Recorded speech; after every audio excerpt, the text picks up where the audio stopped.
7 বছর পর দেশে ফিরেছে খান বংশের দুই বড় ছেলে, আরিশান আরিশ খান, আবরার রাদিফ খান।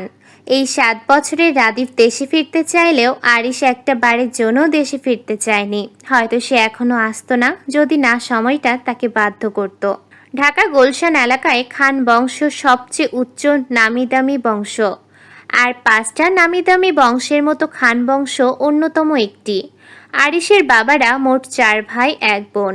আরিশের বাবা সবার বড়, ওনার নাম সাফওয়ান খান। রাদিফের বাবা মেজো, ওনার নাম মাহমুদ খান। ওনার রাদিফের পাশাপাশি আরও একটা ছেলে আছে, ছেলে আজমান খান আয়ান, বয়স 23, এবার ভার্সিটি 3rd ইয়ারে পড়ে। সেজু চাচ্চু, ওনার নাম সাইফুল খান। ওনার 2 মেয়ে, মেয়ে রোদেলা খান রোদ, বয়স 20, এবার এইচএসসি পরীক্ষা দিয়েছে। আয়েশা খান ফারি, বয়স 18, এবার ইন্টার 1st ইয়ারে। ছোট্ট চাচ্চু, ওনার নাম ইউনুস খান। ওনার 3 মেয়ে, সুমাইয়া খান ইভা, বয়স 19, ভার্সিটি 1st ইয়ার। মরিয়ম খান জুথি, বয়স 17, এবার এসএসসি পরীক্ষা দিচ্ছে। মুনিয়া খান মনি, বয়স 11, ক্লাস 4-এ পড়ে। আরিশোর বাবা মার একমাত্র ছেলে। বিশাল বড় ব্যবসা খান বংশের। দেশের প্রতিটা নামি জায়গায় তাদের প্রতিষ্ঠিত অফিস আছে, এবং কি দেশের বাইরেও তাদের ব্যবসার কাজকর্ম করা হয়। তাদের খান বংশ আরও একটি নামে পরিচিত, মির্জানি বংশ, যার মানে আদিপুরুষ থেকে কঠিনত্ব রাজনীতিবিদ। ঢাকা গুলশান এলাকায় মির্জানি বংশ নাম নিলে এক নামে লোকেরা তাদেরকে চেনে। আজ এত নাম শোনাম শুধুমাত্র তাদের ভ্রাতৃত্বই ছিল মূলধন। সেখান থেকেই বিস্তার আজকের সাম্রাজ্য। ওই যে যেখানে হাতে হাত সেখানে ইতিহাস রচনা হয়। কথায় আছে না, একতাই বল। আজ সবাই হাতে হাত রেখে তাদের যৌথ পরিবারকে এখনো ধরে রেখেছেন, এবং তাদের দেখলে মনে হয় বাড়ির সকলের প্রাণ যেন এক সুতার বাঁধা। তবে ওনাদের 4 ভাইয়ের মধ্যে ছোট ভাইয়ের ব্যবসার কাজ কিংবা রাজনীতি কোনোটাই পছন্দ ছিল না। ওনার দেশের জন্য কাজ করতে ভালো লাগতো, তাই উনি ভাইদের মতামত নিয়েই দেশ সেবার জন্য সেনাবাহিনীতে যোগদান করেন। ওনার প্রথম চাকরিজীবী জীবন ভালো কাটলেও 2009 সালে আর্মি এবং বিজেপির পিলখানায় গন্ডগোল হওয়ার পর 2014 সালে বিজেপি ও আর্মি হল মিটিংয়ে বসেছিল। সেখানে গোলাগুলি হওয়ার পর সে আর বাড়ি ফেরেনি। ওনার নিখোঁজ হওয়ার পর ওনার বাকি 3 ভাই থানায় নিখোঁজ এফআইআর করেছিল, তবে পুলিশরা নাকি ওনাকে খুঁজে পাননি। ওনারা বংশগত রাজনীতিবিদ হওয়ার কারণে ভাইকে খুঁজে পায়নি বলে 2 জন পুলিশের চাকরি নিয়ে নিয়েছিল। তবে এতেও কাজ হয়নি বলে ওনারা নিজেরাই অনেক খোঁজাখুঁজি করেছেন, তবে ফলাফল শূন্য। তাই এক প্রকার প্রত্যাশা হয়ে ওনারা ভেবেই নিয়েছেন ওনাদের ছোট ভাই আর জীবিত নেই। রিদিফ 7 বছর পরে দেশে ফিরেছে, তাই তাকে নিতে তার বাবা বড় বাব্বু, তার ভাই আয়ান এসেছে। কিছুক্ষণ দাঁড়াতে রাদিফকে টলি হাতে প্লেন থেকে নামতে দেখে সবার মুখে হাসি ফুটে ওঠে। রাদিফকে রিসিভ করতে কিছু পা এগোতেই চোখে পড়ে রাদিফের পাশ ধরে লাকেজ হাতে নেমে আসছে আরিশ। আরিশকে রাদিফের সাথে দেখে সবার চোখ কোঠায় ওঠার উপক্রম। সবার পায়ের কদম যেন ওখানে স্তব্ধ হয়ে যায়। সবাই শুধু অবিশ্বাস্য চোখে তাকিয়ে আছে সামনের দিকে।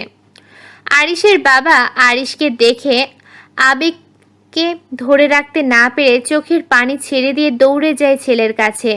ততক্ষণে আয়ান ও প্রাণপ্রিয় বন্ধুর মতো ভাইকে দেখে দৌড়ে গিয়ে আরিশকে হাসি মুখে হাক করে বলে, ভাই তুমি দেশে ফিরেছো? আমার না নিজের চোখে বিশ্বাস হচ্ছে না। অবিশ্বাসের কিছু নেই। আর ছাড়, মেয়েদের মতো একদম গা ঘেঁষাঘেঁষি করবি না। আমি মেয়েদের মতো গা ঘেঁষাঘেঁষি করি না। আয়ান, ওনাকে বলে দে আমার কারো বাড়তি আধিক্যতার প্রয়োজন নেই। সাফওয়ান খান আর কথা বাড়ালেন না। ছেলের যে ওনার প্রতি গভীর রাগ ক্ষোভ জমে আছে সেই বিষয়ে উনি আগে থেকেই অবগত, এবং কি তার ছেলেটা যে কতটা পরিমাণ জেদি তেরা সেটা এই 7 বছরে উনি ভালো করেই বুঝেছেন। তাছাড়া এত বছর পর ছেলেটা নিজ ইচ্ছায় দেশে এসেছে, তাই উনি এখন বাড়তি ঝামেলা চান না। ছেলেটা না হয় কিছুদিন থাকুক, তারপর না হয় মানিয়ে নেওয়া যাবে। তবে আরিশ যে ওনাকে এড়িয়ে চলে এটা উনি বাপ হিসেবে মেনে নিতে পারেন না। দীর্ঘ নিঃশ্বাস ফেলে ছেলের যাওয়ার দিক তাকিয়ে রাদিফদের তাড়া দেয় বাসায় যাওয়ার উদ্দেশ্যে। বাড়ির ছেলে বাড়ি ফিরেছে, তাই মা চাচিদেরও রান্নাঘরে হরেক রকম রান্নার বৈহারি চলছে। কে কোনটা রান্না করে খাওয়াবেন সেটা নিয়ে ব্যস্ত। কিরে, লেবুর শরবতটা কি বানিয়েছিস? হ্যাঁ ভাবি, সব হয়ে গেছে। এখন আমি একটু বসার ঘরের দিকেই যাই। ওনারা নাকি অনেকক্ষণ আগেই এয়ারপোর্ট থেকে রওনা দিয়ে দিয়েছেন। আজ কত বছর ধরে আমার ছেলেটাকে দেখি না। মেজ জায়ের কথা শুনে বুকটা ধুক করে ওঠে ওনার। ওনার ছেলেটাকেও তো আজ 7টা বছর ধরে দেখেন না। মুহূর্তেই ওনার চিবুক আগুন হয়ে যায়। দাঁত কিরমির করে মনে মনে ভাবে আজ ওনার ছেলেটাও ওনার কাছে থাকতো, ওনারও বুকটা ভরা থাকতো। কিন্তু ওই মেয়েটার জন্য তার ছেলেটা আজ তার থেকে দূরে। সব ওই অপয়া মেয়েটার জন্য। উনি মনে মনে শপথ করেন যে অপয়ার জন্য উনি ওনার ছেলেকে হারিয়েছেন, সেই মেয়েকে উনি কোনো দিনও শান্তিতে থাকতে দিবেন না। ওনার এসব ভাবার মধ্যে সেজ যা মেহজাবিন খান, ছোট যা মোমেনা খানের মুখের খুশির আর্তনাদ ওনার কানে আসেন।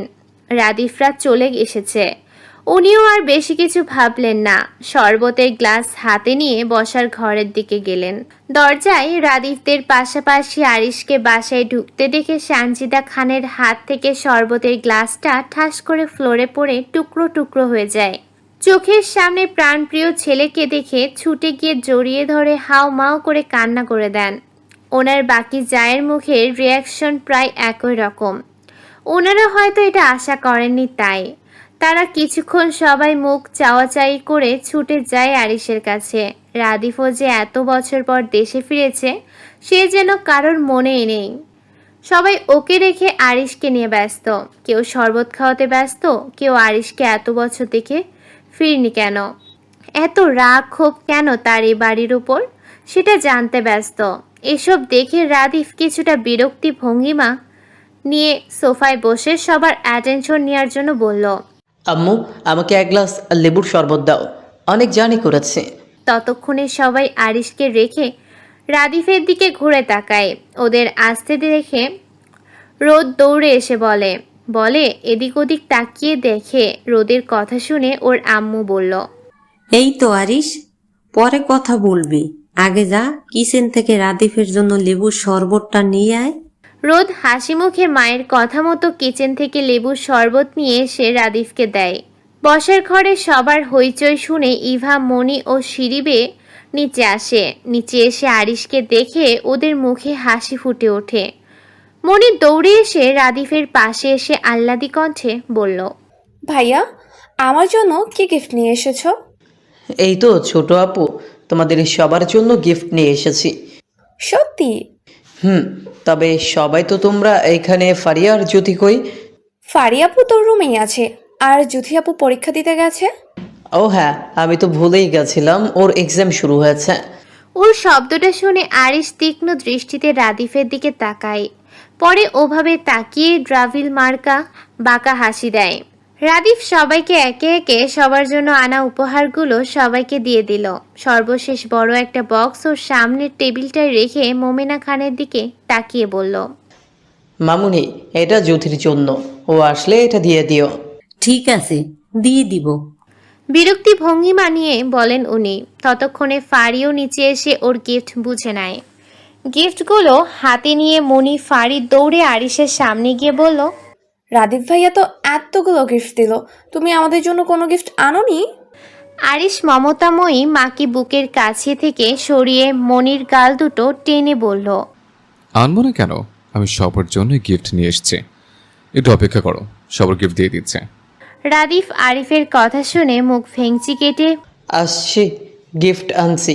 আমাকে গিফট কিনতে দেখিয়ে গিফট কিনে এখন বাহাদুর সাজছে। আরিশ সবার গিফট সবাইকে বুঝিয়ে দিয়ে রুমে যেতে নিলে ফারি বলে, ভাইয়া, তোমার মৌয়ের জন্য কিছু আনোনি?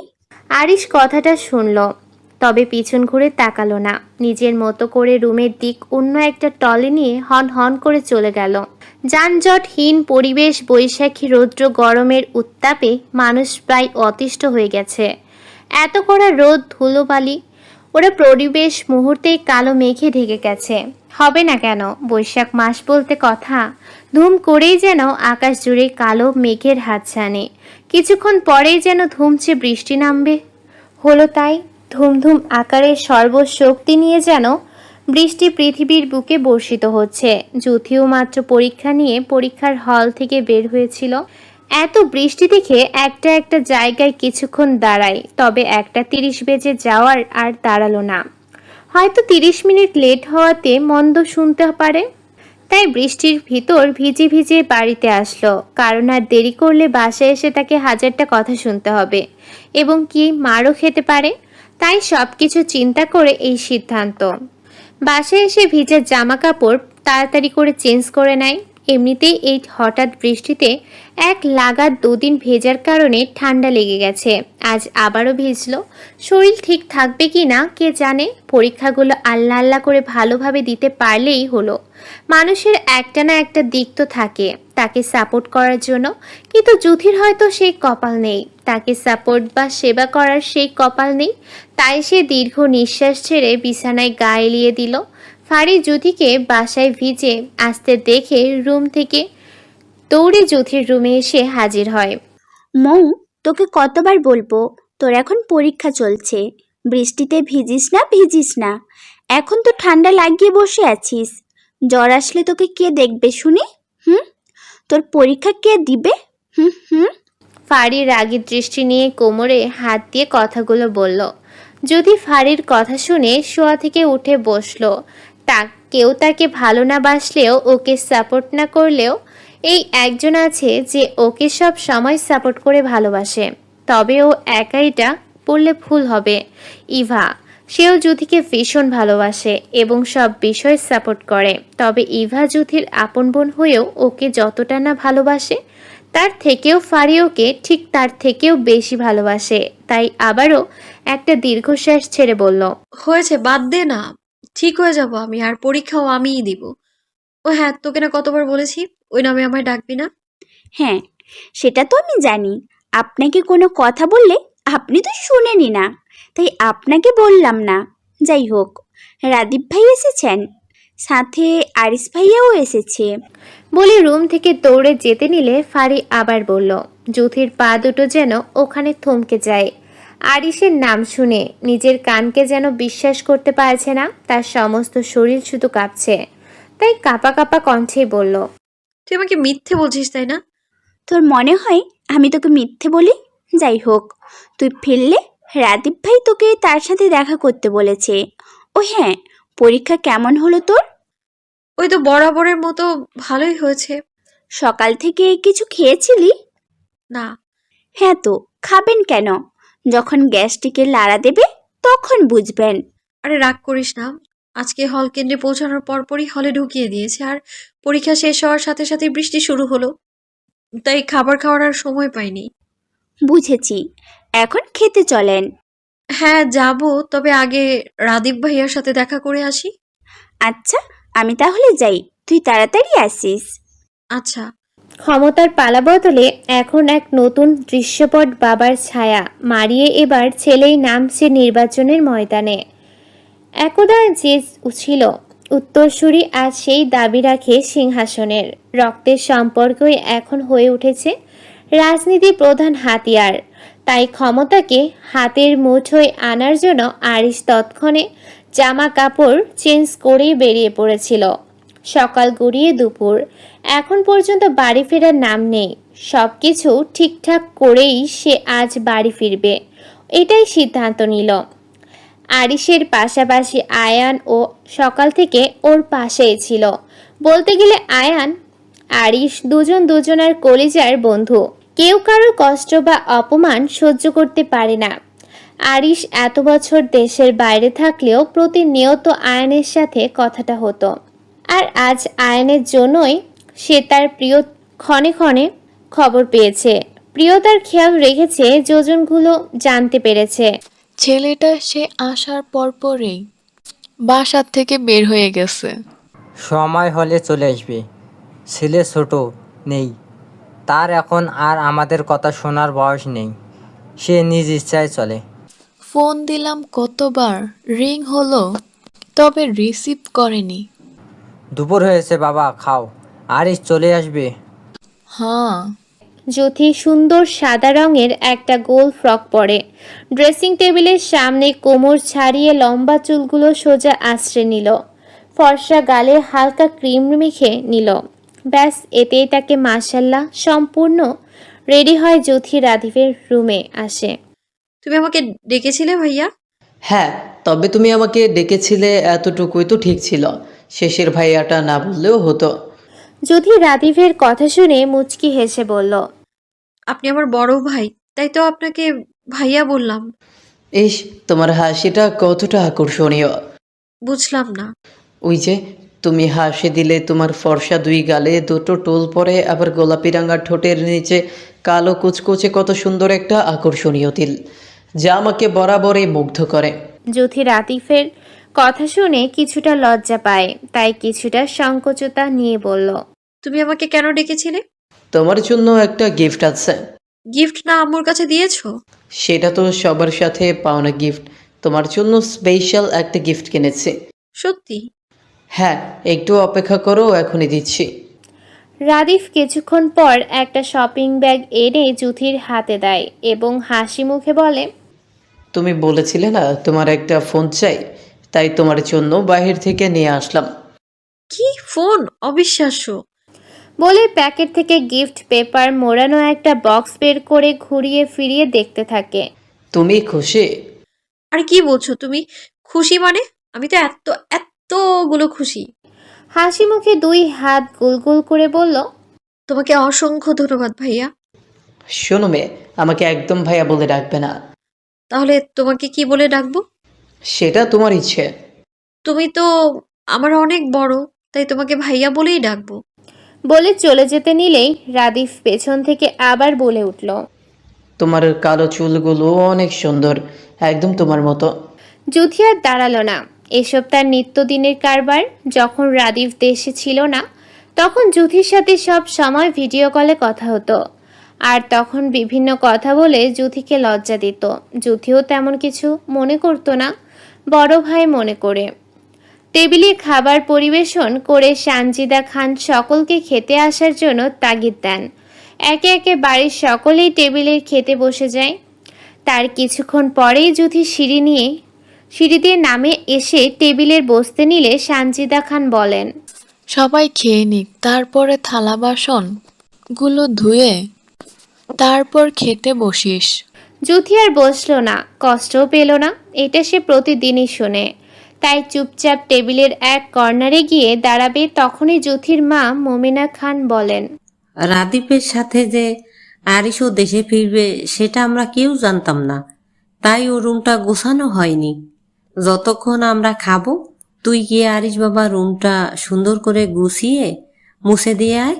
ইভা ফারি কিছু বলতে নিলে মমিনা খান রাগী দৃষ্টিতে তাদের দিকে তাকায়। মমিনা খানের দৃষ্টি দেখে জ্যোতিও আর কিছু বলার সাহস পেল না। সহসা আরিশের প্রতি মনে একরাশ ভয় নিয়ে রুমের দিক এগিয়ে গেল। আরিশ যেন বাসায় না আসে আল্লাহ আল্লাহ করতে করতে রুমের প্রায় সব কাজ গোছানো শেষ করে সমস্ত শরীর ঘেমে একদম ছুঁই ছুঁই হয়ে গেছে।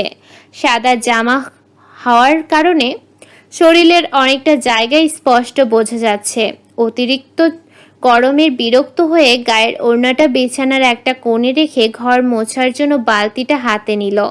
ঘর মোছার শেষ পর্যায়ে হুট করে আরিশ হুঙ্কার ছাড়তে ছাড়তে রুমের ভিতর প্রবেশ করে। ঠাস করে দরজাটা লাগিয়ে দেয়।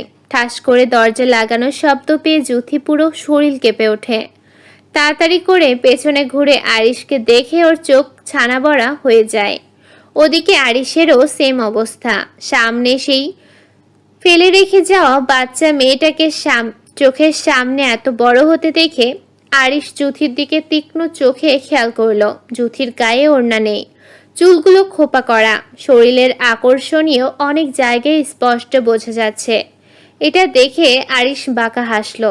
কালো প্যান্ট, কালো শার্ট, ভেতরে সাদা গেঞ্জি, চুলগুলো সামনের দিক অগোছালো, হাতে ব্র্যান্ড ঘড়ি, গায়ের রং অনেকটা ফর্সা, লম্বা 6 ফিট, সব মিলিয়ে ছোট ধরনের একটা ক্রাশ খায় জ্যোতি।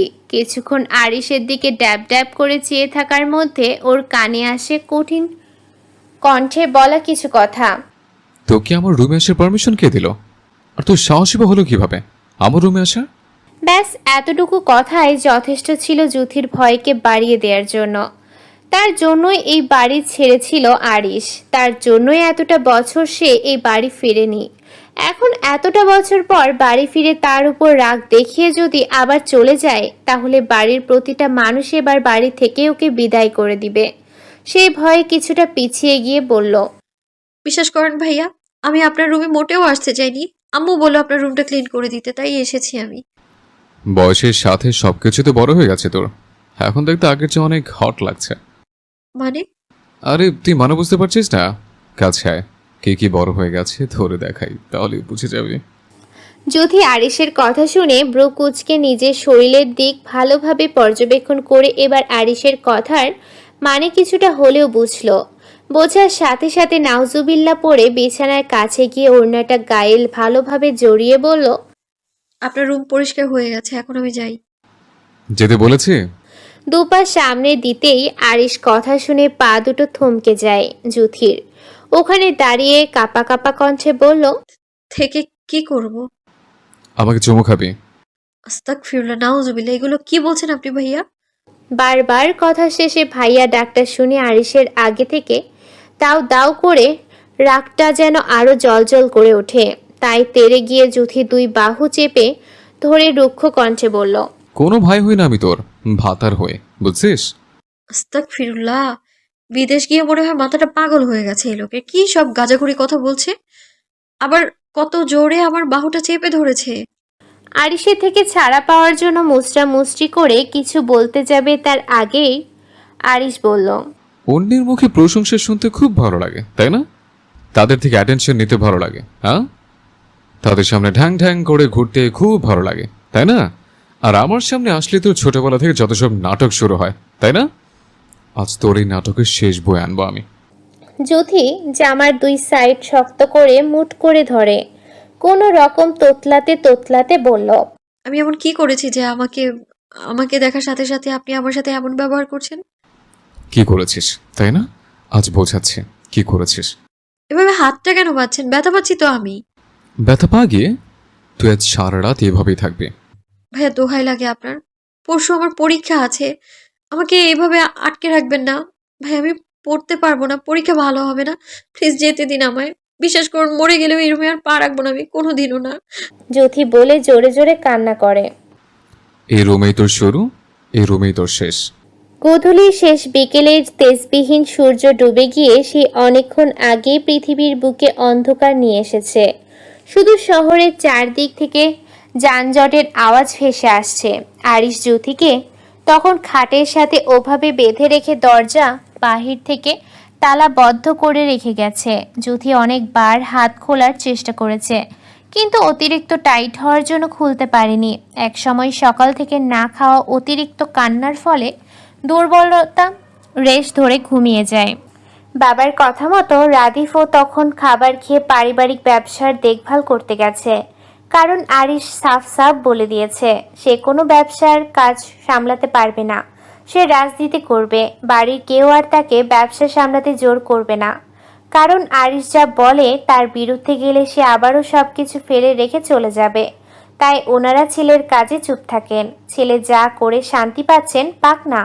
সাফওয়ান খান তো আর ছেলের নামে কম টাকা রাখেননি, যা রেখেছে তা অর্ধেকের অর্ধেক আরিশের খরচে লাগবে না।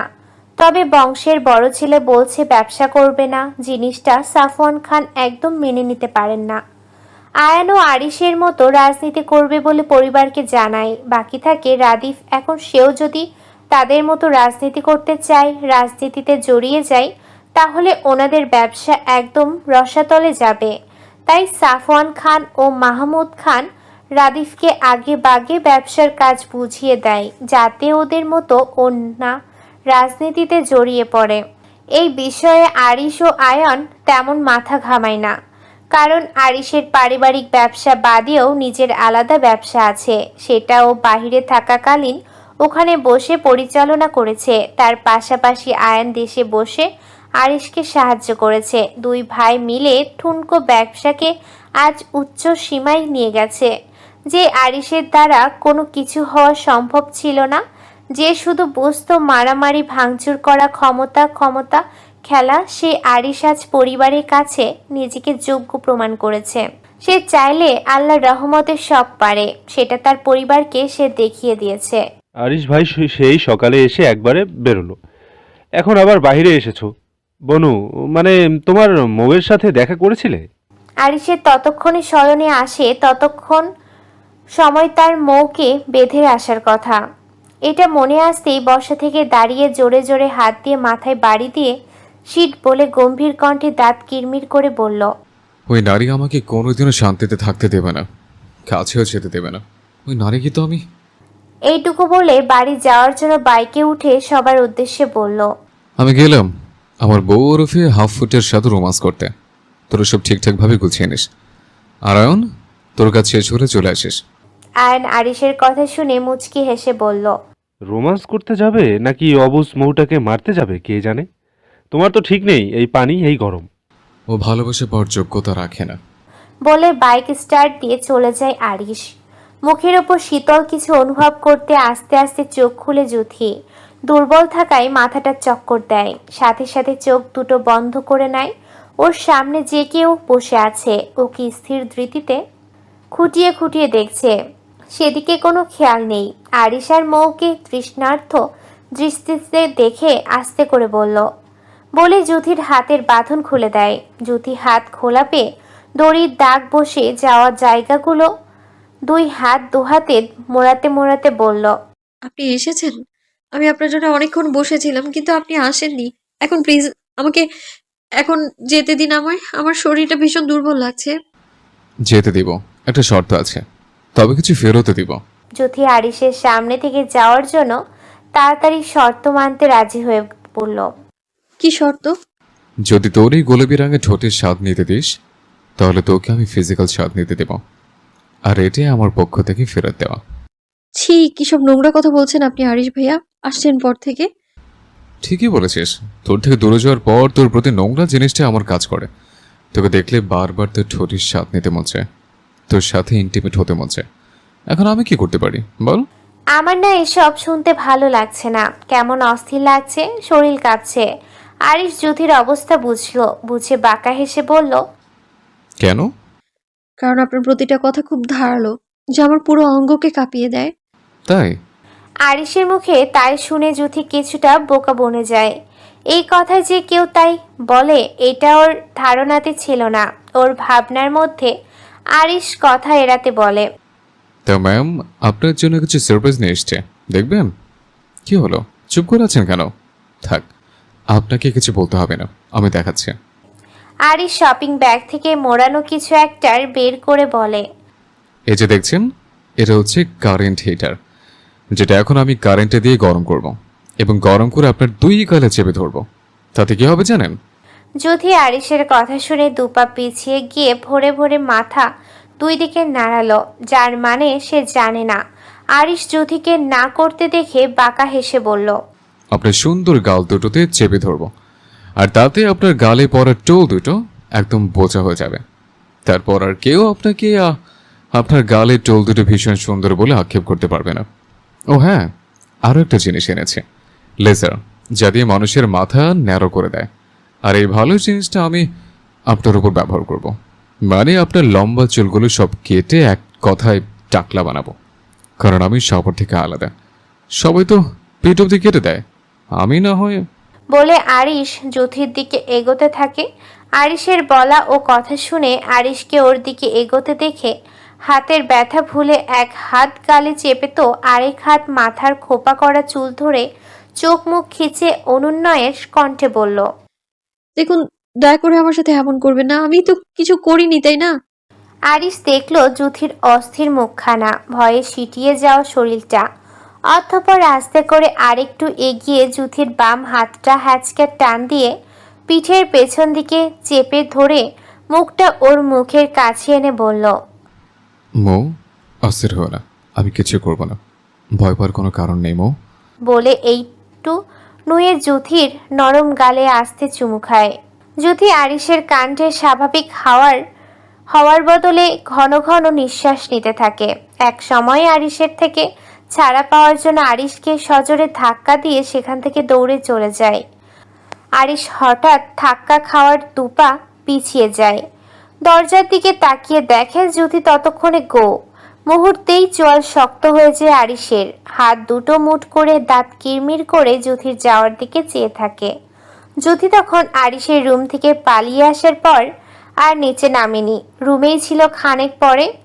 দরজায় কড়াঘাত শুনে শোয়া থেকে উঠে বসে ধীর পায়ে গিয়ে দরজাটা খুলে দেয়। দরজার সামনে কেমন চোখে তাকিয়ে দাঁড়িয়ে আছে রোদ। রোদকে দেখে হাসি দিয়ে বলল, আরে রোদ আপু কিছু বলবে? আর ভেতরে আসো। রোদ রুমের ভেতর ঢুকে কড়া কণ্ঠে বলল, মামুনি তোকে নিচে ডাকছে। আম্মু ডাকছে, আমি এখনই যাচ্ছি। ওই শোন, তোর সাথে কথা আছে। হ্যাঁ আপু বলো। তোকে তখন দেখলাম আরিশের রুম থেকে দৌড়ে বের হতে। ওর রুমে গেছিলি কেন? আসলে আপু, ভাইয়া। তুই আর ওই রুমে পা রাখবি না। আর তোকে যদি আরিশের কাছাকাছি দেখি না, তাহলে বড় আম্মুকে দিয়ে তোকে শায়েস্তা করাবো। তুই ভালোভাবেই শুনে রাখ, বড় আম্মু আমাকে তার ছেলের বউ বানাবে, তোকে না। তাই সাবধান। বলে হন হন করে চলে যায়। আজব, সে কি একবারও বলেছে সে আরিশের বউ হতে চায়? না, সে তো বলেনি। যুথি দীর্ঘ নিঃশ্বাস ফেলে, রোদ সব সময় এমন আজ পর্যন্ত কোনো দিন যুথির সাথে ভালো ব্যবহার করেনি। এমনকি সুযোগ পেলে গায়ে হাত পর্যন্ত তুলত। সে ছোটবেলা থেকেই একটু খিটখিটে স্বভাবের ছিল। আপন বোন ফারির সাথেও খিটখিট করত। তাছাড়া সে শারীরিকভাবে অসুস্থ ছিল। আর তার পাশাপাশি ছোটবেলায় শ্বাসকষ্টের রোগ ছিল। রোগ যেটা 18 বছর হওয়ার পর থেকে মানসিকভাবে বেড়ে গেছে।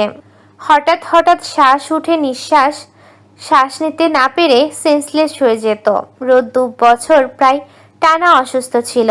সবাই শুধু আল্লাহ আল্লাহ করত মেয়েটা যেন বেঁচে থাক।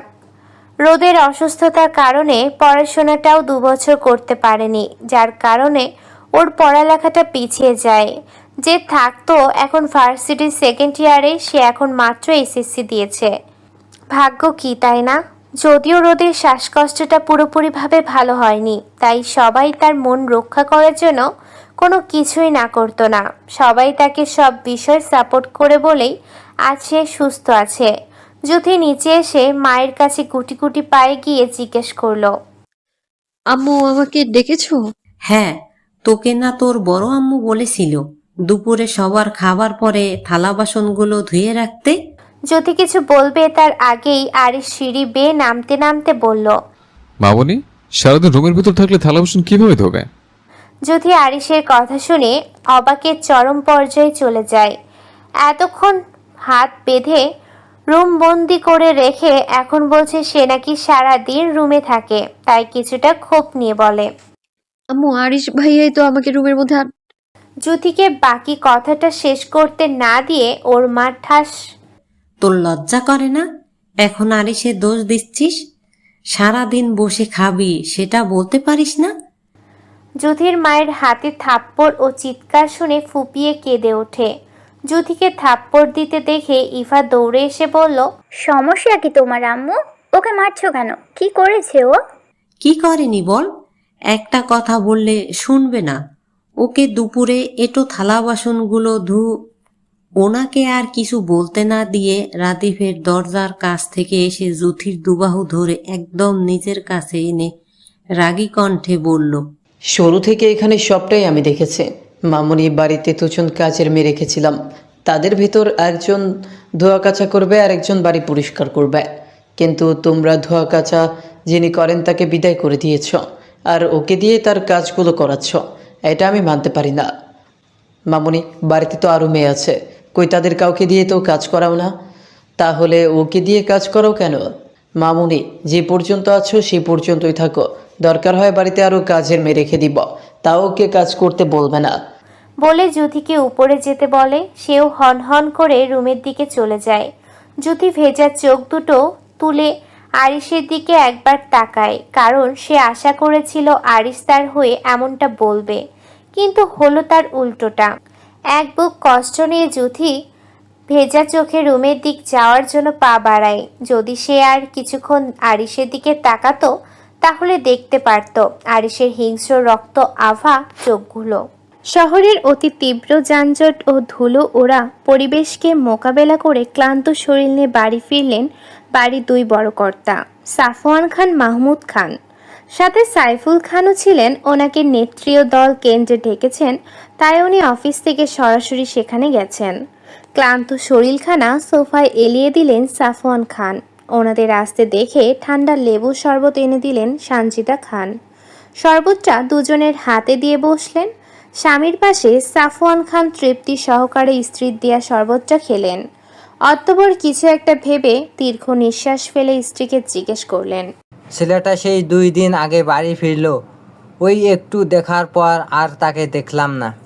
এখন পর্যন্ত একটা কথাই আমার সাথে বলেনি, কই সে?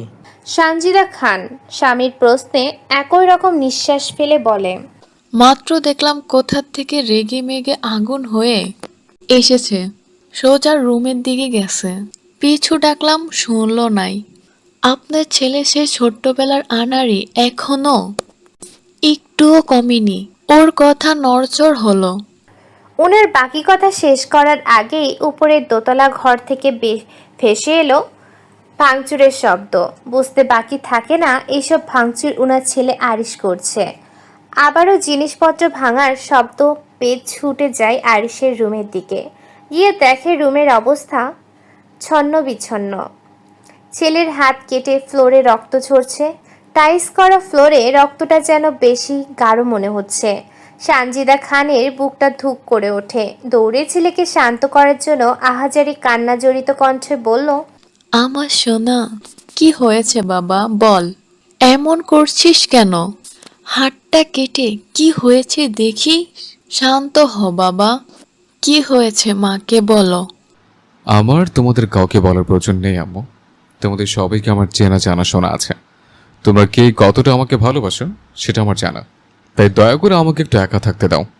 ছেলের আবারও আগের মতো পাগলামি দেখে সাফওয়ান খান কাছে যেতে যেতে বলেন, বাপ, আমার কি হয়েছে আমাদের বল, আমরা সব ঠিকঠাক করে দেব।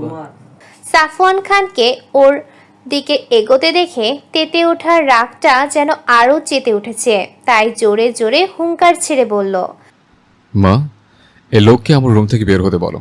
আর নয়তো যদি এবার আমি আবার চলে যাই, বিশ্বাস করো কোনো দিন আর এই বাড়িতে পা রাখবো না। আরিশ, সে তোমার বাবা হয়, তুমি তার সাথে এমনভাবে কথা বলছো কেন? দেখো মা, যেটা আমার সেটা একান্তই আমার। সেটা নিয়ে টানা হ্যাচড়া করা আমার মোটেও পছন্দ না। আর তোমরা বারবার সেটাই করছো। কি করেছি আমরা? হ্যাঁ বলো, কি করেছি আমরা? তুমি এখন যেটা চাও আমরাই সেটা দেওয়ার চেষ্টা করেছি, তোমার মন রক্ষা করার চেষ্টা করেছি। তারপরও তুমি আর আরিশ ওর মাকে হাত ছাড়িয়ে বলল, ব্যাস আম্মু, আর মিথ্যে বলো না। তোমরা আর কত মিথ্যে বলবে? আম্মু, মৌ তো আমার ছিল, তাই না? মৌয়ের সাথে তো আমার বিয়ে হয়েছিল, তাহলেও কেন আমার হয়েও হচ্ছে না জানো? বাদ দাও, তার চেয়ে বরং আমাকে একা থাকতে দাও। তোমরা চলে যাও, আমি আমার জিনিস বুঝে নিতে চাই।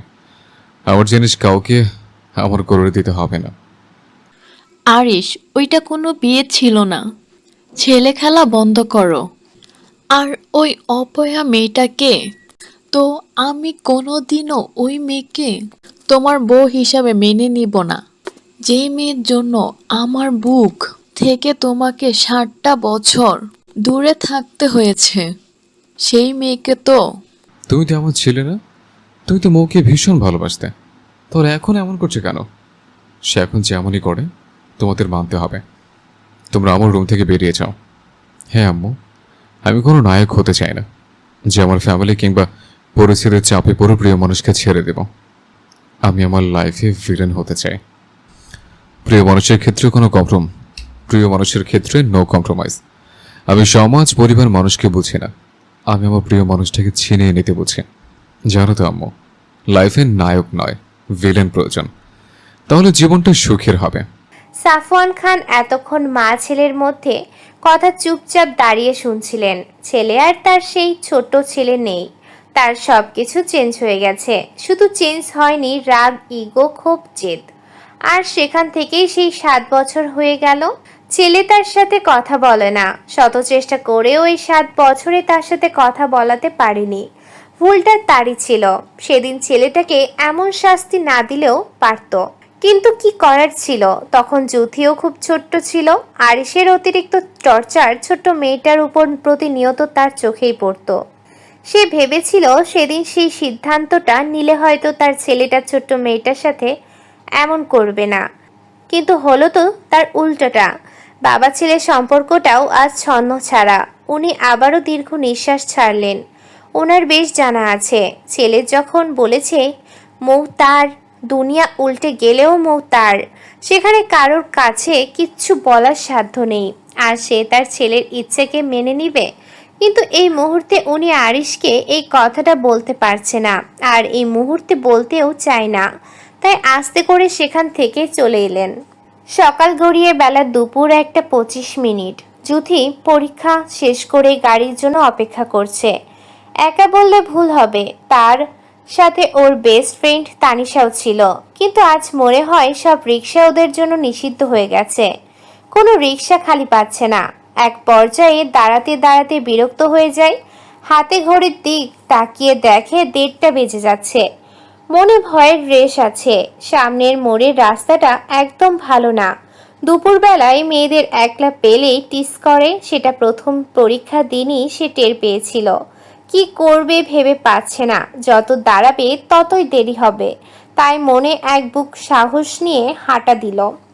কিছুটা পথ হাঁটতে খুব স্পিডে ওদের সামনে একটা বাইক থামলো।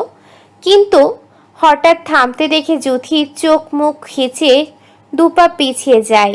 আস্তে পিটপিট করে চোখ খুলে দেখে রাদিফ বাইকের উপর হাসি মুখে ওর দিকে তাকিয়ে আছে। যুথি রাদিফকে দেখে কিছুটা স্বস্তি ফিরে পায়। ও রাদিফকে দেখে মুচকি হেসে বলল, ভাই তুমি এই রাস্তায় কি করছো? আমার সামনে একদম হাসবে না তুমি। তোমার গালে টোল পড়া হাসি আমার বুকে মারাত্মক তীর বেঁধে, সেটা তুমি বোঝো না? যুথি বিরক্ত হয়। এই লোক ওকে যখনই দেখে তখনই গালের টোল নিয়ে পড়ে থাকে। মনে মনে শপথ করে নেয় এই লোকের সামনে আসলে কোনো দিনও আর হাসবে না। তাহলে তার গালে টোল পড়বে না, আর ওকে ফালতু বকবক শুনতে হবে না। তাই কিছুটা কিঞ্চিত রাগ নিয়ে বলল, তুমি এইদিকে কেন এসছো আগে সেটা বলো। টোলওয়ালি একা একা বাড়ি যাবে, তাই তো তাকে নিতে এলাম। তুমি আমাকে নিতে এসেছো? না, আপনাকে নয়, আপনার আশেপাশে মানুষকে নিতে এসেছে। যুথি বুঝলো এখন রাদিফ কথাটা মজা করেই বলেছে।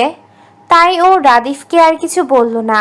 আস্তে করে রাদিফের বাইকের পিছে উঠে ঘাড় ঘুরিয়ে তানিশার দিকে তাকিয়ে বলল, কিরে তুই কি দাঁড়িয়ে থাকবি নাকি আমাদের সাথে যাবি? যাব, কিন্তু তোদের সাথে না। আসলে আমার একটা কল এসেছে, ও আমাকে এক্ষুনি নিতে আসবে। ও না আসলে তোদের সাথে যেতাম। তুই বরং চলে যা। কে আসবে? আমাকে তো তখন বললি না। বাড়ি গিয়ে রাফির ফোন থেকে কল দিস, তখন বলবো নি। এখন তাড়াতাড়ি যা। রাদিফ এতক্ষণে তানিশার দিকে তাকালো। তাকিয়েই কিছুটা অবাক হলো। ভালো করে তাকিয়ে দেখে তানিশা নামের মেয়েটি একদম যুথির কপিক্যাট। ফর্সা চেহারা, চোখ, নাক, ঠোঁট, এমনকি ঠোঁটের নিচে তিল, সাথে গালে পড়া টোল, সবকিছু খেয়াল করে রাদিফ অবাক কণ্ঠে বলে, কি একটা কোইন্সিডেন্ট বিষয়। তোমরা দুজনের কত মিল। হঠাৎ করে কেউ দেখলে বলতেই পারবে না তোমরা আপন বোন না। সবাই এক বাক্যে উপাধি দিবে তোমরা যমজ বোন। আমরা বোনের থেকেও বেশি কিছু হই ভাইয়া। আর না হয়তো দেখেন আমাদের মধ্যে কি এত মিল থাকার কথা, তাই না রে যুথু? একদম। ওদের কথা শুনে রাদিফও মুচকি হাসলো।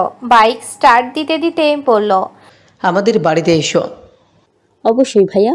যুথি যাওয়ার আগে তানিশাকে বলে, এই শোন, আমি বাড়ি গিয়ে ফারির নয় আমার ফোন দিয়ে তোকে কল দিব নে, ওকে? তুই ফোন পাবি? তুই ফকির নেই। ও তোকেও তো একটা কথা বলা হয়নি। আমিও বাড়ি গিয়ে ফোনে বলবো নে। হ্যাঁ, এখন যাই। যা। রাদিফ যুথি তানিশাকে বিদায় দিয়ে ওখান থেকে চলে আসে। ওদের চলে যেতে দেখে তানিশা ও গুটি গুটি পায়ে রাস্তা ধরে হাঁটতে থাকে। কিছু দূর যাওয়ার পরে হাফিজকে হাসি মুখে ওর দিকে হাসতে দেখে ও মুচকি হেসে আরও এগিয়ে যায়। দুজন একদম কাছাকাছি দাঁড়িয়ে দুজন দুজনাকে আরও একটা হাসি উপহার দেয়। অতঃপর হাফিজ ওর পেছন থেকে হাত টেনে এনে তানিশাকে দিয়ে বলল, এই পোলাটা আমার কিউট পরীর জন্য।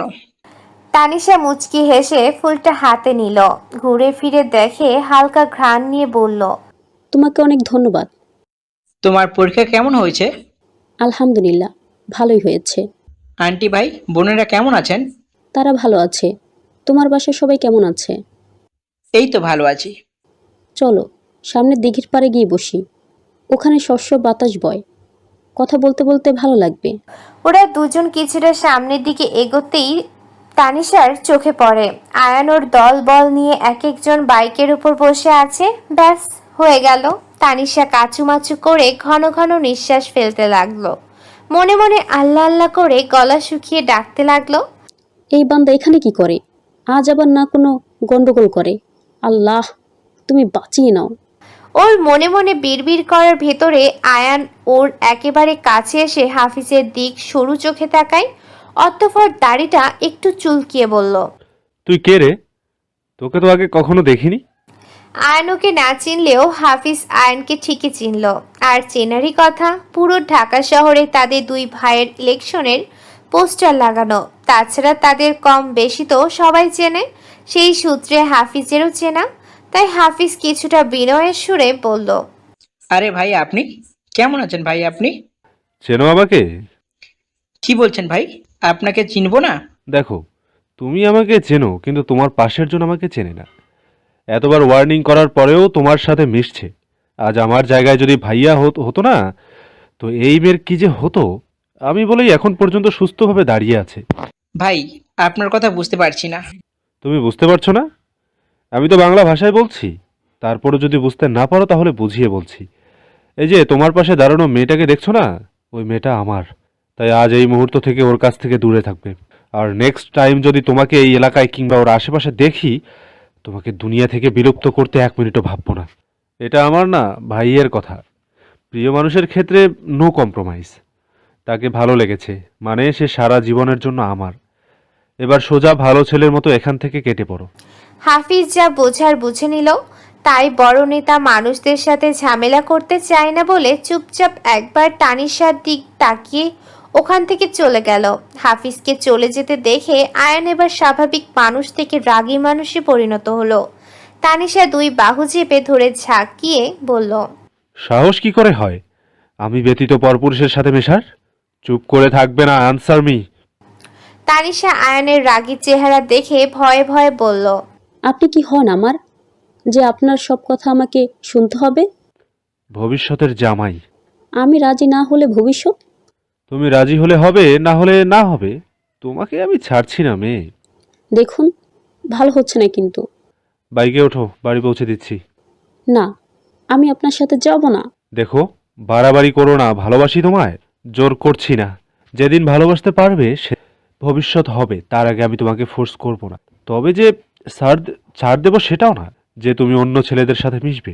তানিশা আর কথা বাড়ালো না, কারণ ও এই 4 বছরে খান বংশের সব মানুষকে খুব ভালোভাবে চিনে গেছে। এরা এক কথার মানুষ, কথার কোনো নড়চড় হবে না। তাই ভালো মেয়ের মতো আয়নের বাইকে উঠে বসলো। তানিশাকে বসতে দেখে আয়নও আর কথা বাড়ালো না, বাইক স্টার্ট দিয়ে তানিশার বাসার দিকে রওনা হলো। আরিশা মাত্র বাইক নিয়ে বাসায় ঢুকছিল, তখন পাশ দিয়ে রাদিফকে বাইক নিয়ে ঢুকতে দেখে ব্রু কুচকে ওর দিকে তাকায়। রাদিফের পেছনে হেলমেট পরা কাউকে দেখে কুচকানো ব্রুজোড়া আরও কুচকে যায়। আরিশের কুচকানো ব্রুজোড়া তখন স্বাভাবিক হয় যখন দেখে রাদিফের পেছনে হেলমেট পরা মেয়েটা আর কেউ নয়, তার মৌ। তখনই রাগে দাঁত কিরমির করে হাত দুটো মুঠিবদ্ধ করে নেয়, চোখ দুটো বন্ধ করে ঘন ঘন নিঃশ্বাস নিয়ে রাগকে শান্ত করার জন্য। তবে সে ব্যর্থ। রাগ কমছে না, তার বরং বেড়েই যাচ্ছে। সে তার মৌকে কারোর সাথে সহ্য করতে পারে না। এতটা বছর কাছে ছিল না ঠিকই, তবে আয়ান বাপ চাচারা ব্যতীত তার মৌ আজ পর্যন্ত কোনো ছেলের সাথে কথা বলতে পারেনি। শুধু পারেনি এই ব্যাটা রাদিফের সাথে কথা বলাটা বন্ধ করাতে। আরিশ একবার রাগী চোখে রাদিফের দিকে তো আর একবার জুথির দিকে তাকিয়ে বাইকে জোরে একটা লাথি দিয়ে বলল, শালার সিন থেকে একটা ছেলে থেকে আমার মুখে সামলাতে পারছি না। মরতে চাচ্ছে দুটোকে মেরে আমি নিচেও মরি। আজ খালি তুই ভিতরে আয়, তোর সঠিক ব্যবস্থায় নেব। প্রতিদিনের মতো আজও সন্ধ্যা হওয়ার প্রায় 1-1.5 ঘন্টা আগে ফারি, জুথি ছাদে এসে আড্ডা দিচ্ছে। সারাদিন কেমন কাটলো সেই নিয়ে আলোচনা। অনেকক্ষণ আড্ডা দেওয়ার পরে হঠাৎ করে জুথির মনে কিছু আসতেই তাড়াতাড়ি করে উঠে বলল, ফারি রে, তুই বস, আমি এক্ষুনি আসছি। কেন? কোথায় যাবি? জুথি আর উত্তর করলো না, দৌড়ে নিচে নামলো। নেমে কাঙ্ক্ষিত জিনিসটা হাতে নিয়ে একই রকম দৌড়ে ছাদে উঠে হাঁপাতে হাঁপাতে বলল, এসে পড়েছি। এখন বল, গিয়েছিলি কোথায়? বলছি একটু জিরিয়ে নি। জুথি বক্স থেকে ফোনটা বের করে ফারির সামনে ধরে বলল, এই দেখ। ফারি জুথির হাতে দামি ফোন দেখে প্রচণ্ড পরিমাণ শকড হয়, মুখটা হাঁ হয়ে যায়। হুট করেই জুথির হাত থেকে ফোনটা ছো মেরে ওর হাতে নিয়ে ঘুরিয়ে ফিরিয়ে দেখে তাজ্জব কণ্ঠে বলল, ফোনটা তো মনে হয় 50,000-এর উপরে হবে। তুই এই ফোন পেলি কোথায়? রাদীপ ভাইয়া দিয়েছে। হ্যাঁ, উনি তোকে এই ফোন দিয়েছে? না, আমি চুরি করে এনেছি। আর হ্যাঁ, 2 দিন হয়ে গেল, আগে তো বললি না? আর এই 2 দিন পর পর পরীক্ষা ছিল, তাই পড়ার টেবিলেই বেশি ছিলাম।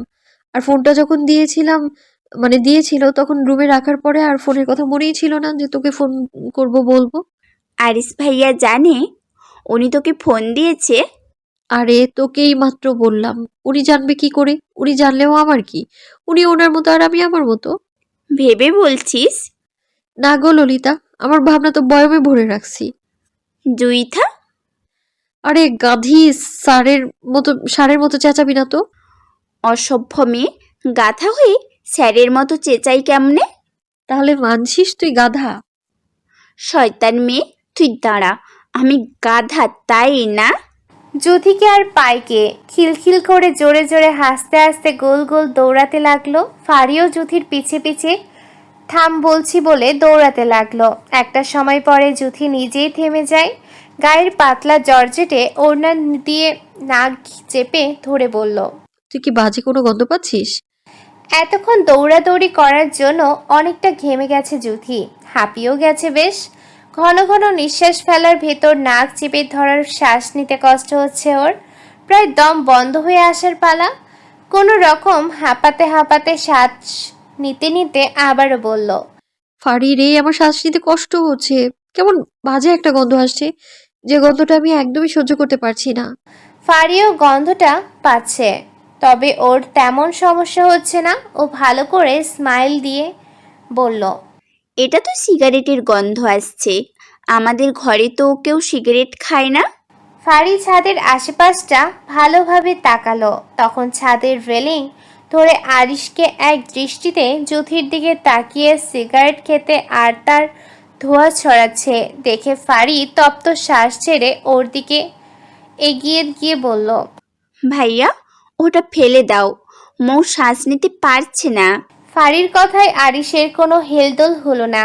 এখনো এক দৃষ্টিতে তার ময়ের দিকে তাকিয়ে আছে। তবে কিছু একটা ভেবে ফারির দিকে তাকিয়ে বলল, তুই নিচে যা, আমি আমার বউকে সামনে নিচ্ছে। ফারিকে কথাটা বলতে দেরি, কিন্তু ওর যেতে দেরি হলো না। একবার জ্যোতির দিকে তাকিয়ে বিনা বাক্যে চলে গেল। ফারিকে চলে যেতে দেখে আরিশ সিগারেটের ধোঁয়া ছড়াতে ছড়াতে জ্যোতির কাছে গিয়ে দাঁড়ায়। জ্যোতির নাকে আসা গন্ধটা আরও তীব্র হয়। 2 পা পিছাতে পিছাতে একদম রেলিংয়ের সাথে মিশে যায়। এতটা তীব্র গন্ধ না নিতে পেরে চোখ দুটো লাল হয়, তাতে পানি জমে যায়। তবুও অনেক কষ্টে আরিশকে বলল, দয়া করে হাতের সিগারেটে ফেলে দিন। আমি এগুলো খাওয়া একদম পছন্দ করি না। আর এইসব কিছুর ধোঁয়া সহ্য করতে পারি না, প্লিজ ফেলে দিন। আমি আরিশ, আজ এই মুহূর্ত থেকে সিগারেট খাওয়া বন্ধ করে দিলাম, শুধু আমার মৌচাকের জন্য। জ্যোতি আরিশের কথাটা মালুমে নিল না, কারণ সে তখনও গন্ধ থেকে নিজেকে প্রোটেক্ট করার জন্য ব্যস্ত। কিছুক্ষণ পর গন্ধটা না পেয়ে মুখ থেকে ওড়নাটা সরিয়ে স্বস্তির নিঃশ্বাস নিল। তারপর আস্তে আস্তে চোখ খুলে আরিশের দিকে তাকায়। ভেজা চোখ, গোলাপি টকটকে কাঁপা কাঁপা ঠোঁট, নিজেকে স্বাভাবিক রাখতে পারল না। তাই সাথে সাথে চোখ দুটো বন্ধ করে মাথাটা একটা ঝাড়ি দিয়ে চোখ মেলে তাকালো। আবারও চোখে পড়ল ময়ের মায়াভরা মুখটা। ব্যাস, নিজেকে আর কন্ট্রোল করতে পারল না। দুই হাত রেলিংয়ের দুই পাশে রেখে জুথিকে দুই হাতের মধ্যে করে নিল, যাতে বের না হতে পারে। আস্তে আস্তে করে জুথির ঠোঁটের কাছে ঠোঁট নিয়ে গভীরভাবে ঠোঁট দুটো নিজের আয়ত্ত করে নিল। জুথি শকড, ভীষণভাবে শকড হলো। যেমনইভাবে মানুষ ধ্যানে পড়লে তার আশেপাশে কি হয় কিছুই বুঝতে পারে না, জুথির বেলায় ঠিক তেমনটাই হয়েছে। টানা 1 মিনিট না, 2 মিনিট না, 7টা মিনিট আরিশ জুথির ঠোঁট দুটো নিজের ঠোঁটের সাথে আবদ্ধ করে রেখেছে। আরিশের চুমু খেয়ে মন ভরে গেল। আস্তে তার ময়ের ঠোঁট দুটো ছেড়ে দেয়। তৃপ্তির চোখে তাকিয়ে আবারও শব্দ করে গালে চুমু খায়। হুশ আসে জুথি আরিশকে নিজের কাছ থেকে ঠেলে সরাতে চায়, কিন্তু আরিশকে এক চুলও সরাতে পারেনি। আরিশ জুথির আদলে দিকে মুগ্ধ দৃষ্টিতে তাকিয়ে বলল, তোর শত ভুল শত অন্যায় আমি 1000বার ক্ষমা করতে রাজি, কিন্তু তোর ভুল অন্যায় ক্ষমা করলেও তোর দিকে যে হাত বাড়ানোর চেষ্টা করবে তাকে শেষ করতে আমার এক মুহূর্ত সময় লাগবে না, কারণ তোকে সম্পূর্ণ আমার থাকতে হবে। এতটুকু বলে আবারও অন্য গালে শব্দ করে চুমু খায়। পরপর চুমু খেতে দেখে জুথি আরিশকে ধাক্কা দিয়ে হাত দুটো দিয়ে গাল ঘষতে ঘষতে বলল, ছি, বারবার এইভাবে চুমু কেন খাচ্ছেন? আপনার লজ্জা করে না? আপনি ভাই হয়ে। হুট করে কি হলো বুঝল না। যখন ঠোঁটে ব্যথা অনুভব করে তখন শব্দ করল আরিশের থেকে ছাড়া পাওয়ার জন্য, কারণ আরিশ জুথির ঠোঁট দুটো কামড়ে ধরেছে। জুথি বারবার হাত থাবড়াচ্ছে আরিশের থেকে ছাড়া পাওয়ার জন্য। একটা সময় আরিশ ছেড়ে দিল যখন জুথির ঠোঁট দুটো ফুলে উঠল। জুথি ঠোঁটে হাত দিয়ে নিচের দিকে তাকিয়ে ফুপিয়ে কান্না করছে। আরিশ জুথিকে কান্না করতে দেখে ভেজায় বিরক্ত হয়ে বলল, সোজা রুমে যাবে, গিয়ে পড়তে বসবি মৌ। আমি ফারিকে দিয়ে সন্ধ্যার নাস্তা পাঠিয়ে দেবো। জুথি ফুপিয়ে কাঁদতে কাঁদতে নিচে নেমে এলো। তখন ওখান দিয়ে রাদিফও রুমে যাচ্ছিল। জুথিকে কাঁদতে কাঁদতে রুমে যেতে দেখে ব্রু কুচকে সেদিকে তাকিয়ে পাশে তাকায়। তখন আরিশও ছাদে থেকে নেমে এসেছে। আরিশকে দেখে রাদিফ এগিয়ে এসে বলল, জুথি কান্না করতে করতে গেল কেন? তুই কিছু বলেছিস? সেটা কি তোর মতো বালের কাছে কৈফিয়ত দিতে হবে? মুখের ভাষা ঠিক করে কথা বল। কি করবি তুই? আমার বাল ফালাবি? দরকার হলে বাল ফালাবো। ঠিক আছে, আগে ফালাবি, তারপর বলতে আসবে। তুই জুথির থেকে দূরে থাকবি। সেটা তুই বলার কে রে? বরঞ্চ তুই দূরে থাকবি আমার মোড় থেকে, আর নয়তো ভুলে যাবো তুই আমার চাচাতো ভাই হোস। বলে রাদিফকে আর কিছু বলার সুযোগ না দিয়ে দম পা ফেলে সেখান থেকে চলে যায়। সময় চলে যায় স্রোতের মতন। তখন ছাদ থেকে আসার পরে জুথি রাতের খাবার খেতে আর নিচে নামেনি। ফারিও ওর আর রুমে যায়নি। সন্ধ্যা থেকে এক টানা পড়ার পর টেবিল থেকে উঠে দাঁড়ায়। জুথি অনেকটা পড়া পড়ে ফেলেছে, এখন আর কিছুই মাথায় ঢুকছে না। তাই এখন ঘুমানোর প্রস্তুতি নিচ্ছি। যদিও খিদে লেগেছে, তবুও সে আজ নিচে নামবে না। আরিশের মুখোমুখি সে হবে না। কিছুক্ষণ পায়চারি করার পর তানিশার কথা মনে উঠতেই ওর ফোনটা হাতে নেয়। জলদি করে ফোন দেয় ওর নাম্বারে। কিছুক্ষণ রিং বাজার পরে রিসিভ হয় অপর পাশ থেকে। ওই জানো কি করিস রে? এই তো মাত্র পড়ে উঠলাম। বায়দা, এটা কি তোর নাম্বার? তুই কি করিস? এই মাত্র পড়ে উঠলাম। তোর আর আমার সব সময় এত মিল হয় কিভাবে? জ্বর আসলে তোরও আসবে, তোর সর্দি হলে আমারও সর্দি হবে। আমার তো মাঝে মাঝে মনে হয় আমরা আগে কোনো জমজ বোন ছিলাম। তুই এইসব কথা বাদ দে তো। এখন বল, তখন কে এসেছিল? তানিশা ওকে সব বলল, শুধু বলল না আয়ানের কথাগুলো। কারণ জুথি যদি জানতে পারে আয়ান ওকে পছন্দ করে তো কাম হয়ে গেল। এমনিতেই সারাদিন তোর মাথা খায়। 2 ভাইয়ের মধ্যে এক ভাইয়ের বউ করে আনবে, তাই আর বলতে গিয়ে বলল না। তানিশারও খুব ইচ্ছে ছিল ওর ভাইটা বড় থাকলে জুথিকে ওর ভাবি বানাবে, কিন্তু স্বপ্ন তো স্বপ্নই রয়ে গেল। কারণ ভাইটা যে অনেক ছোট। 2 বান্ধবী আরও কিছুক্ষণ কথা বলে ফোন কেটে দিয়ে যে যার মতো শুয়ে পড়ল। অন্ধকারকে কাটিয়ে বিশাল সূর্যটা উদিত হলো পৃথিবীর বুকে। চারিদিকে সূর্যের আলোয় আলোকিত হলো। খান বাড়িতেও কর্তাদের খাওয়ানোর জন্য কর্তীরা রান্নার কাজে ব্যস্ত হয়ে গেল। এমন সময় আরিশ ফুল রেডি হয়ে আয়নকে নিয়ে বাসা থেকে বের হতে নিলে সানজিদা খান দৌড়ে এসে বললেন, আরিশ, বাবা তুমি কিছু খাবে না? আর এত সকালে তুমি কোথায় বের হচ্ছ? ইলেকশন নিয়ে একটু ঝামেলা আছে, সেখানে যাচ্ছে। খাবার খেয়ে যাও। না আম্মু, এখন খাওয়ার সময় পাবো না, বাইরে গিয়ে খেয়ে নেব। আয়ান, তুমিও খাবে না? না বড় আম্মু, আমিও ভাইয়ের সাথে খেয়ে নেব, তোমরা বরং খেয়ে নাও। দুই ভাই আর দাঁড়ালো না, ব্যস্ত পায়ে হেঁটে গেল। তখন রেডি হয়ে যুথিও সিঁড়ি দিয়ে নামছিল। যুথিকে দেখে সানজিদা খান খাবার খেয়ে পরীক্ষা দিতে যেতে বললেন। যুথি আজ ভীষণ অবাক হচ্ছে, কত বছর হয়ে গেল তার বড় আম্মু তার সাথে হাসি দিয়ে কথা বলে না, আজ কত সুন্দর করে বলল। যুথিও দৌড়ে বড় মা যেই জায়গায় দাঁড়ানো সেখান থেকে একটা চেয়ার টেনে খেতে বসে বলল, দাও বড় আম্মু, খেতে দাও।